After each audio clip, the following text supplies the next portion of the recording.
భారతదేశంలో ఒక 14 ప్రశ్నలు ఇప్పుడు భారత రాజ్యాంగాన్ని అటు సుప్రీంకోర్టును కొంత కలవరపాటుకు గురి చేస్తూ ఉన్నాయి.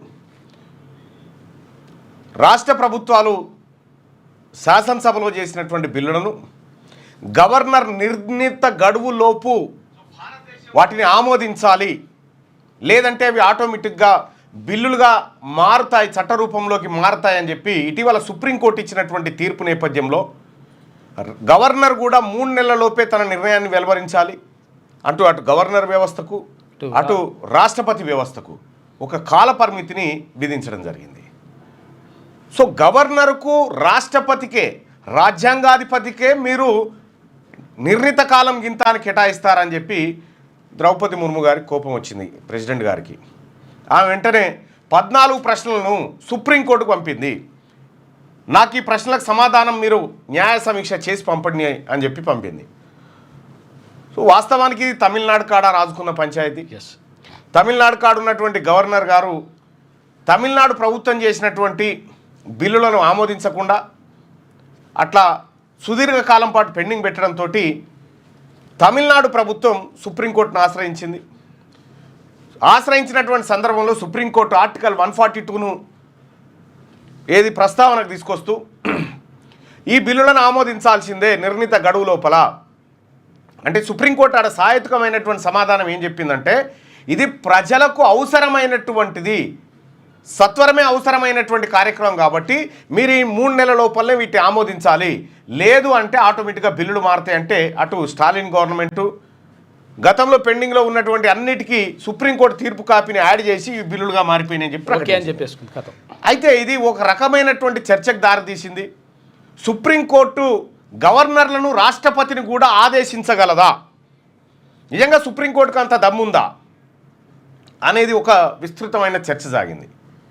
ఇక ఇటీవల కాలంలో ద్రౌపది ముర్ము గారు కూడా ఇదే అంశం పైన చాలా సీరియస్గా ఒక 14 ప్రశ్నలను ఇక్కడ ఏది సుప్రీంకోర్టుకు న్యాయ సమీక్ష కోసం పంపించింది. అంటే వాస్తవానికి ఏముంటుంది, సుప్రీంకోర్టు పెద్దనా రాష్ట్రపతి పెద్దనా, లేకపోతే రాజ్యాంగం పెద్దనా, వీటన్నిటికంటే పార్లమెంట్ పెద్దనా?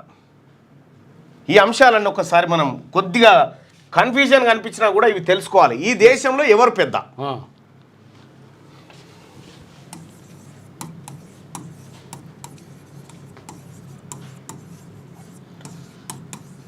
సూపర్ పవర్ ఏంటి? సూపర్ పవర్ ఎవరు? భారతదేశంలో సూపర్ పవర్ ఎవరు? అసలు ఈ గవర్నర్ వ్యవస్థ, రాష్ట్రపతి, పార్లమెంటు, ఆ తర్వాత సుప్రీంకోర్టు. సుప్రీంకోర్టు మీరు ఒకసారి ఇక్కడ ఒక చిన్న లాజిక్ను గమనించవచ్చు. రాష్ట్రపతితోటి ప్రమాణ స్వీకారం ఎవరు చేయిస్తారు? రాష్ట్రపతి ఏమో సుప్రీంకోర్టు ప్రధాన న్యాయమూర్తిని ప్రమాణ స్వీకారం చేయిస్తుంది. సుప్రీంకోర్టు ప్రధాన న్యాయమూర్తి రాష్ట్రపతిని ప్రమాణ స్వీకారం చేయిస్తారు. ఇక్కడ దీంతో ఒక అంశం ముడిపడి ఉంది. అంటే భారత రాష్ట్రపతిని మనకు మొన్న ఎన్వి రమణ గారు ప్రమాణ స్వీకారం చేయించారు, చీఫ్ జస్టిస్ ఆఫ్ ఇండియా ఉన్నప్పుడు ఆయన ప్రమాణ స్వీకారం. నిన్న బిఆర్ గవాయిని రాష్ట్రపతి గారు చీఫ్ జస్టిస్ గారి చేత ప్రమాణ స్వీకారం చేయించింది. అంటే మన కాన్స్టిట్యూషన్ చూడండి, కొన్నిసార్లు వీళ్ళని పెద్దవాళ్ళుగా చూపెడుతుంది, కొన్నిసార్లు వీళ్ళు పెద్దవాళ్ళని చెప్తూ ఉంటుంది. లేలే మీరు ఇద్దరు కాదు, ఇగో ఇది పెద్దదని చెప్పి ఇంకోటి చూపిస్తూ ఉంటుంది అన్నట్టు. చాలా అద్భుతమైనటువంటి భారత రాజ్యాంగాన్ని అందించినటువంటి మహనీయులు. నిజంగా అది చూస్తే చాలా ఓసారి విచిత్రం అనిపిస్తుంది. ఇప్పుడు అసెంబ్లీ ఒక చట్టం చేసింది అనుకుందాం. చట్టం చేస్తే ఇది చట్టరూపంగా మారాలంటే గవర్నర్ సంతకం కావాలా? గవర్నర్ సంతకం కావాలి. గవర్నర్ సంతకం మస్ట్గా అవసరం. అయితే దీంట్లో అసెంబ్లీ పంపినటువంటి బిల్లును గవర్నరు ఏం చేయొచ్చు? మరి అసెంబ్లీ చేసి పంపింది కదా, చట్టసభ చేసి పంపింది కదా, ఈయన ఏం చేయొచ్చు అంటే ఆమోదించవచ్చు, తిరస్కరించవచ్చు, ఏదైనా చేయొచ్చు.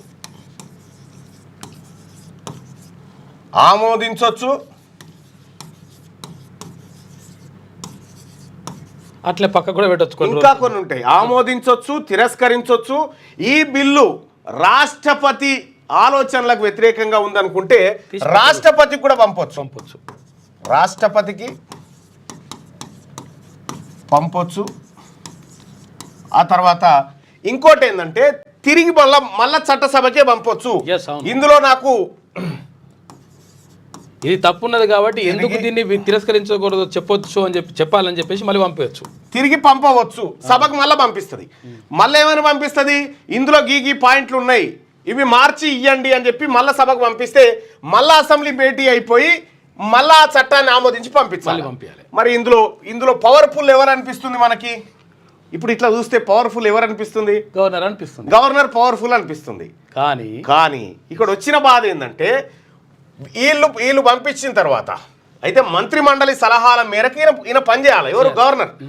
అయితే ఇక్కడ ఈయన తిరిగి పంపించిన తర్వాత మళ్ళా సేమ్ కాయిదాలను మళ్ళా గవర్నర్ పంపించారు అనుకో, తప్పని పరిస్థితుల్లో తప్పనిసరిగా ఆమోదించాలి. మళ్ళీ ఆమోదించాల్సిందే, ఇక వేరే అవకాశం లేదు. గవర్నర్ కి ఇంకో ఆప్షన్ లేదు, తప్పనిసరిగా ఆమోదించాల్సిందే. దానికి 14 రోజుల గడువు ఏదో పెట్టుకుంటూ. అయితే ఈ పరిస్థితుల్లో మరి ఇప్పుడు ఎవరు సూపర్ పవర్ అనిపిస్తుంది? చట్టసభ సూపర్ పవర్. ఇక్కడ ఏంటి? Assembly super power. Parliament same ఇదే సిచ్యువేషను అక్కడ పార్లమెంటు రాష్ట్రపతి దగ్గర కూడా ఉంటుంది. అయితే కొన్ని విషయాలలో మాత్రం అంటే ఈ అసెంబ్లీ చట్టం చేసిన తర్వాత గవర్నర్కి పంపి గవర్నర్ ద్వారా రాష్ట్రపతికి పంపేటువంటి అంశాలు ఉంటాయి కదా, అక్కడ ఈయన గవర్నర్ తన దగ్గర ఈ ఫైల్ను ఎంతకాలం ఉంచుకోవచ్చు, ఎంతకాలం దీన్ని అట్లా అణిచిపెట్టవచ్చు అంటే రాజ్యాంగంలో నిర్దిష్టమైన కాలాన్ని ఏమి చెప్పలేదు. కాబట్టి నా ఇష్టం ఉన్న రోజులు ఉంచుకుంటా అని ఆయన. ఇప్పుడు సుప్రీంకోర్టు ఏం చెప్తుంది?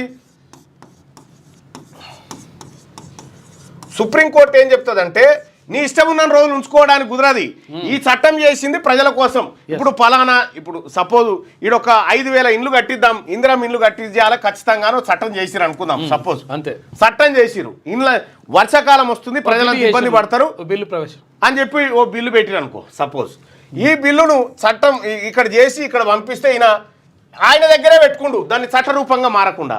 అప్పుడు ఏం చేయాలి? మరి వర్షాలు వచ్చి జనం చచ్చిపోతా ఉంటే నీ దగ్గర ఎన్ని రోజులు పెట్టుకుంటావా అని సుప్రీంకోర్టు ఎంటర్ అవుతుంది. మళ్ళా సుప్రీంకోర్టు 142 పట్టుకొని వస్తుంది, 142 ఇది పట్టుకొని వచ్చి మరి దీని సంగతి ఏందా, ఎన్ని రోజులు పెట్టుకుంటావు?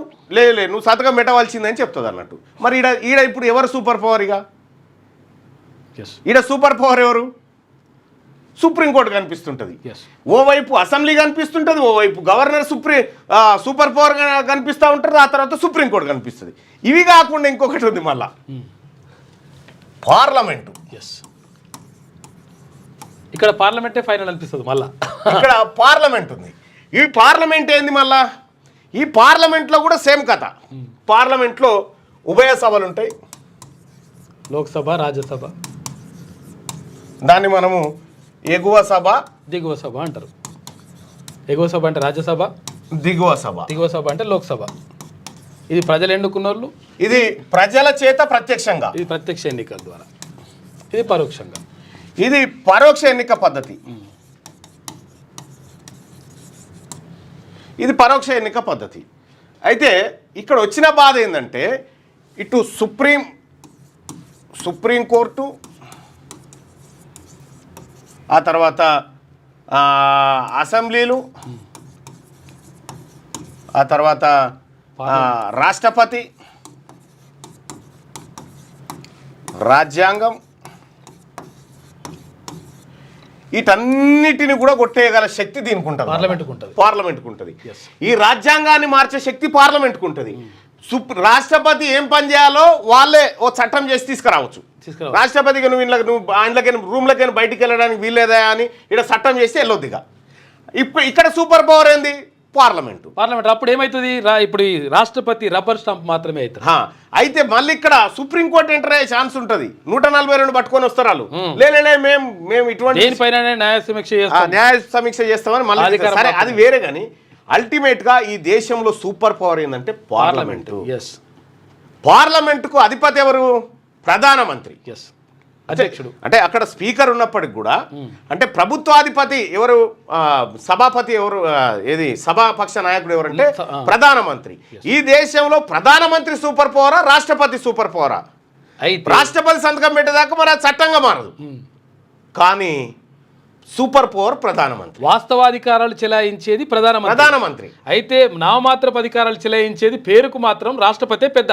అయితే రాష్ట్రపతి దగ్గర ఏముంటాయంటే త్రివిధ దళాలు ఆయన దగ్గరే ఉంటాయి. Army, air force, navy.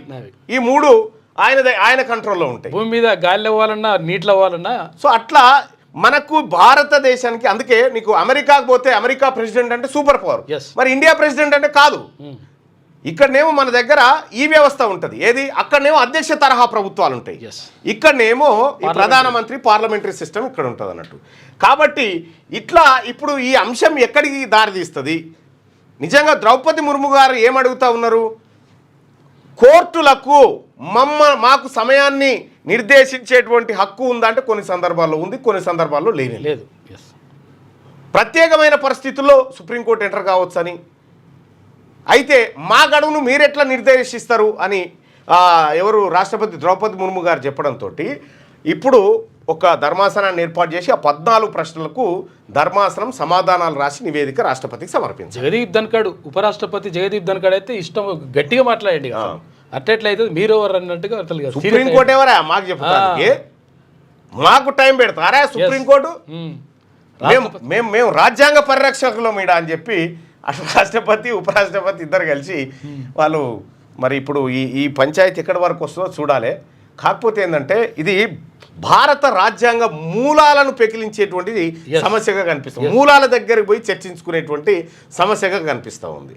So మరి ఇది ఎటుపోతుందో చూడాలి. కానీ మొత్తానికైతే రాష్ట్రపతి ద్రౌపది ముర్ము గారు ఇది చూసినప్పుడు మనం 3 వ్యవస్థలు ఉంటాయి ఇక్కడ. ఒకటి